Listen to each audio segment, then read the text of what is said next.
Hey there guys, how's it going? Trans here, and I'm going to be showing you guys how I prep my Squire for DPS in Nightmare difficulty for Dungeon Defenders 2. So, first things first, let's look at his stats. Of course, you're going to want to get this guy to level 50, but this guide is going to work for anybody leveling as well, so you can prep and be ready for when you are actually max level and getting your gear, so when you do get the item level required to do Nightmare difficulty, you will be prepared.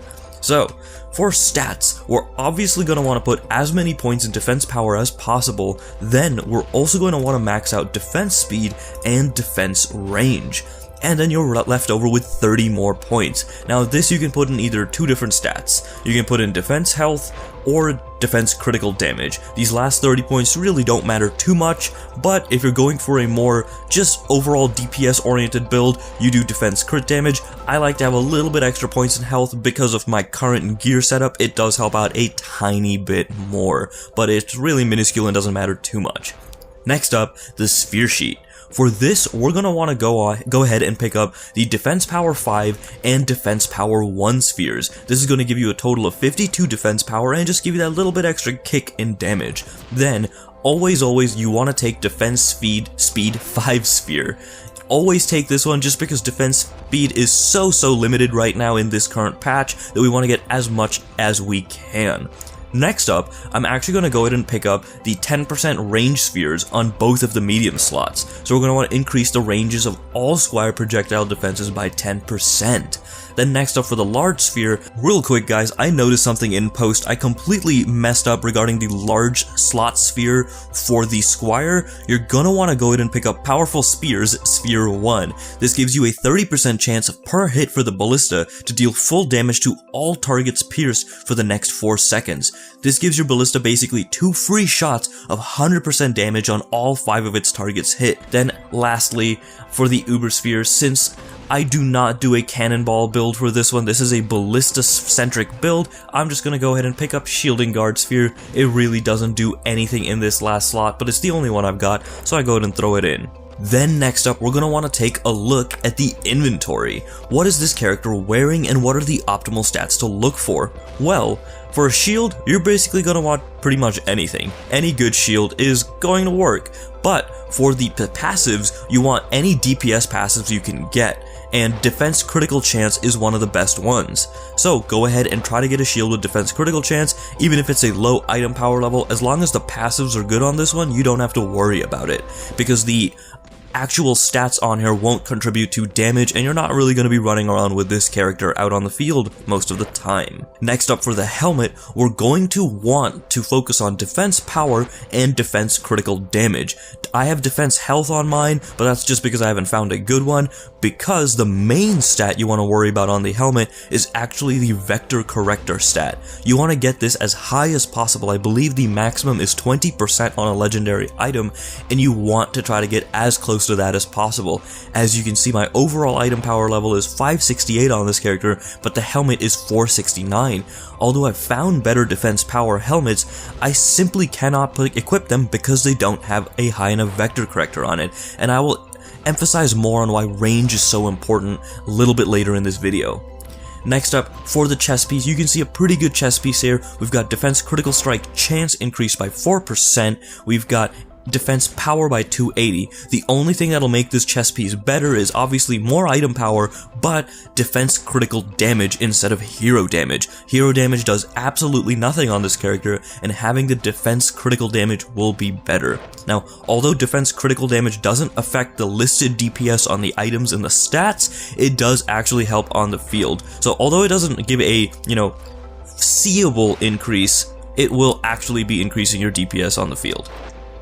Then, for the boots, same thing, defense critical strike chance and defense power and defense crit damage. So these boots are almost perfect. If they were legendary with 4%, they'd be even better, but it'll do. Gloves, same bet. We want defense power, defense crit damage, and then defense critical percentage as a passive. Now, the important part comes at the medallion and the weapon. Obviously, you're going to want to pick up a medallion, and a defense power medallion with a defense critical damage secondary stat and defense critical strike chance is a almost perfect medallion. It is not 100% perfect though, because there is a red stat that you can actually get on the Medallion that is Speedy Harpoon. This increases the speed stat for your harpoon by about 95 to 100, I believe. I haven't seen anything higher than 98, but I have seen 98, so I can expect 100 to be in there as well as a high-end stat. If you can get one with defense power as a primary, defense crit damage as a secondary, Speedy Harpoon as its first red passive, and then defense critical strike chance, you are good to go on Medallions. And the same generally applies for the weapon. You're going to want a high defense power weapon, and you're going to want Speedy Harpoon on there instead of Splody. As you can see, my weapon has Splody Harpoon. Ballista projectiles detonate on each enemy hit, dealing 98% of defense health as damage around it. Now, you'd think, damn, that's pretty good, why don't I just use that? Well, because it's not of defense health numbers, it's the defense health stat. So if we go ahead and take a look at my character again and look at his stats, it deals 98% of this stat right here, and that's actually why I have the extra 30 points in here. This helps out because of my Uber Sphere choice, gives it a little bit more survivability just in case a barricade does go down in the field. It'll survive maybe one more hit from a little goblin and give me that little bit extra time to repair it. But otherwise, you can go ahead and put that into defense critical damage. Now, what are we looking for a perfect weapon? Of course, defense power, then Speedy Harpoon, increasing the ballista projectile speed, and Black Arrow. Ballista has a 30% chance on hit to deal an extra amount of physical damage. That is a perfect weapon for the ballista-based Squire. And the reason I choose ballista-based Squire is actually right here. Let's go ahead and take a look at the training dummies here. As you can see, one cannon is hitting one target dummy, dealing about 14,000 DPS. That's not bad, right? Listed DPS is also 7.9k, but then let's take a look at the ballista. Listed DPS is 5.4k, but then let's take a look at what it's actually doing. If you look, it hits up to 5 targets in a row, and it's dealing about 10,000 to 13,000 DPS to everything in here. And not only that, since I have Splody Harpoon, it's dealing an extra about 1,000 to each of them every hit. But if we had Speedy Harpoon, this DPS would increase even further. I don't actually have Speedy Harpoon on any item, so if I was to get that, this DPS would skyrocket. And let's not forget that we do have Black Arrow as well, increases our damage 30% of the time by 25%. So the ballista just has way more stopping power than the cannon for groups of enemies.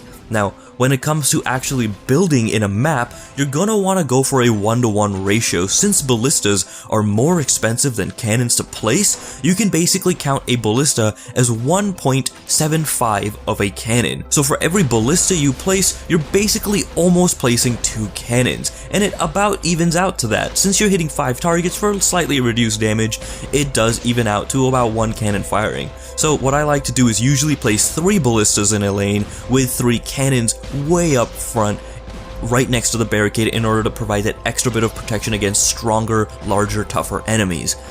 And why do we have this huge gap between towers? Well, it's actually because of our huge range increase. You saw that I liked Vector Corrector on the helmet, and then I also liked 2 10% projectile increase medium spheres. Well, let's take a look at what our defenses can do. Look at those ranges. The cannonball is reaching all the way out there, but the ballista is reaching across the entire room and getting over to the costumes vendor. This is the strongest thing about the ballista. It's gonna get in a ton more shots on a ton more enemies while they're walking over here.